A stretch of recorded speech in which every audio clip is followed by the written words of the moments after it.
नमस्कार दोस्तों, आज हम पढ़ेंगे कक्षा 12वीं अंग्रेजी सामान्य मतलब जनरल इंग्लिश वाली जो किताब है एक वर्कबुक वाली, उससे भी वार्षिक परीक्षा में क्वेश्चन पूछे जाते हैं। तो कौन कौन से वर्कबुक के इंपॉर्टेंट क्वेश्चन होंगे इसके बारे में हम बात करेंगे।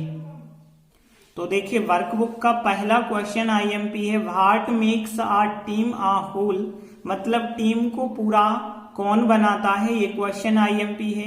दूसरा क्वेश्चन यदि हम देखें, summarise the poem we are the future, एक वी आर द फ्यूचर नामक एक पोएम है, उस पोएम का हमें सारांश लिखना है, ये क्वेश्चन आईएमपी है।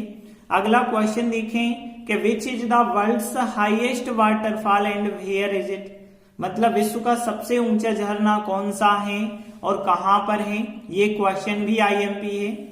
चौथे क्वेश्चन की बात करें, how is Angels waterfall compared to Niagara falls, मतलब यहाँ जो एंजल वाटरफॉल है, एंजल झरना है, उसकी किस प्रकार से नियाग्रा फॉल्स से तुलना की गई है। अगला क्वेश्चन है, what is idleness according to the author, तो लेखक के अनुसार आलस्यता क्या है। तो ये सभी क्वेश्चन आईएमपी हैं। देखिए, वर्कबुक के जितने भी क्वेश्चन हैं वो हम आपको लेसन वाइज बिल्कुल नहीं बता रहे, हम सीधे बताते चल रहे हैं। अगला क्वेश्चन आईएमपी है, what are distilled books like, मतलब जो अशुद्ध पुस्तकें हैं वो किसके समान हैं। अगला question, in what category does the author divide books, लेखक किताबों को कितने भागों में बांटता है। And what is the meant by them, और उनके द्वारा क्या मतलब है। तो ये क्वेश्चन भी आईएमपी है, जिनमें से summarise the poem we are the future, ये दीर्घ उत्तरीय हो गया, और ये भी एक दीर्घ उत्तरीय क्वेश्चन हो गया, क्योंकि दीर्घ उत्तरीय लॉन्ग टाइप वाले भी पूछे जाते हैं और शॉर्ट टाइप वाले भी पूछे जाते हैं, तो हम सब इकट्ठे आपको बताते चल रहे हैं। अगला क्वेश्चन है, what accounts for beauty in your self, अपने आप में सुंदरता का विवरण कौन देता है। फिर अगला क्वेश्चन है, who took the kids into the restaurant, तो रेस्टोरेंट में बच्चों को कौन ले गया। फिर इसके बाद अगला क्वेश्चन है, right the central idea of the poem risk, जो रिस्क पोएम है उसका सेंट्रल आइडिया भी आपको लिखना है। ये सबसे ज्यादा आईएमपी हम कहेंगे, क्योंकि ये हमें लगता है आ सकता है रिस्क पोएम का सेंट्रल आइडिया इस बार, इसके आने के हमें ज्यादा चांस लग रहे हैं, तो ये तो अच्छे से करें। अगला question, why is the Gita beyond the mere intellect, Gita केवल बुद्धि से ही परे क्यों है, ये क्वेश्चन भी आईएमपी है। फिर अगला देखिए, what do you understand by dos and don'ts, करने और ना करने से आप क्या समझते हैं, कौन सा काम करना चाहिए कौन सा नहीं करना चाहिए, तो इसके द्वारा आप क्या समझते हैं, ये भी क्वेश्चन आईएमपी है। अगला देखिए, describe the importance of Gita, Gita के महत्व का वर्णन कीजिए, ये भी दीर्घ उत्तरीय क्वेश्चन है, तो इसे भी अच्छे से कर लें। अगला question, what are the benefits of meditation, yoga के लाभ क्या हैं। फिर अगला क्वेश्चन है, what is the simplest form of meditation, के योगा का सबसे सरलतम रूप क्या है। फिर अगला क्वेश्चन है important, which is the best place considered for meditation, yoga के लिए सबसे अच्छा स्थान कौन सा माना गया है। तो यहाँ भी ये क्वेश्चन जो हम आपको बता रहे हैं ये अच्छे से करते चलना।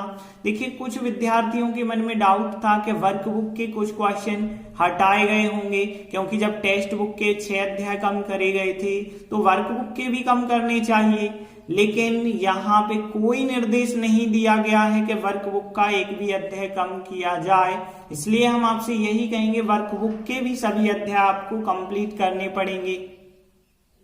और ऐसा बिल्कुल भी नहीं है कि हम मान के चलें कि जितने टेक्स्ट बुक के अध्याय कम करे गए हैं वही अध्याय वर्कबुक के कम मान लें, तो ऐसा हम नहीं मान सकते, क्योंकि उनने कुछ वर्कबुक के बारे में निर्देश ही नहीं दिया, तो वर्कबुक को पूरा ही आप कंप्लीट करके चलें।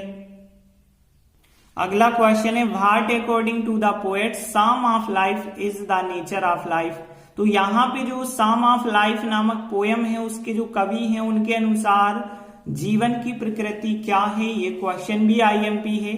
और एक और है इसी का आईएमपी, समराइज द पोएम आ साम ऑफ लाइफ, जो साम ऑफ लाइफ है पोएम, इसका हमें सारांश लिखना है। ये दीर्घ उत्तरीय क्वेश्चन है, तो ये भी आईएमपी है, इसे भी अच्छे से करें। इसके बाद अगला क्वेश्चन है, what are the things in nature arouse your curiosity. मतलब यहाँ पे प्रकृति में कौन कौन सी चीजें हैं जो आपकी जिज्ञासा को बढ़ा देती हैं, ये क्वेश्चन आईएमपी है। फिर how can you say that nature's bounty is boundless. आप कैसे कह सकते हैं कि प्रकृति की उदारता असीमित है। ये दीर्घ उत्तरीय क्वेश्चन है और ये क्वेश्चन भी आईएमपी है, तो इसे अच्छे से जरूर करें। अगला क्वेश्चन देखिए, what are the things education is linked with. तो कौन कौन सी चीजें हैं जो शिक्षा के साथ जुड़ी हैं, तो ये भी क्वेश्चन आईएमपी है। अगला question, why was Jamshedji prohibited from entering the majestic hotel.